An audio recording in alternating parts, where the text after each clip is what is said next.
தேர்தல் வந்தால் எவ்வளவு சீடு எவ்வளவு பேரங்கிறீங்களே, என்ன பேரம்? நான் ஒரு விஷயம் சொல்றேன், நான் பேசுவேன்.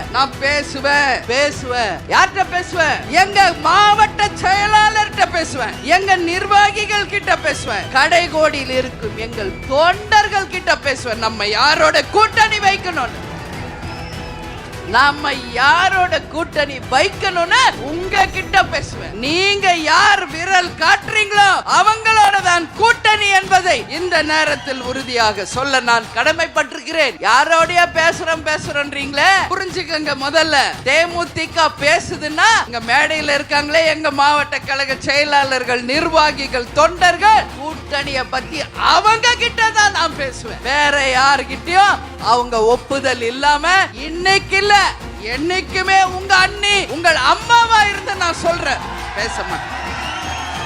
அன்னைக்கு கூட தலைமை கழகத்துல மாவட்ட கழக செயலாளர்கள் அனைவரையும் அழைச்சு அந்தந்த மாவட்டத்திலே கலந்தாலோசனை செய்து உங்கள் மனதிலே இருக்குவதை, உங்களுடைய எண்ணம் என்ன என்பதை அந்த மாவட்டத்தின் பிரதிநிதிகளாக, அந்த மாவட்டத்தின் தலைமையாக மாவட்ட கழக செயலாளர்களிடம் இந்த முறை நாம் யாருடன் கூட்டணி அமைக்க வேண்டும் என்று அவர்களிடமே கொடுத்து அவர்கள் எழுதி கொடுத்தது இன்றைக்கு வரைக்கும் என்னை தவிர ஒரு ஆள் கூட தலைமை கழகத்தில் அதை பார்க்கல.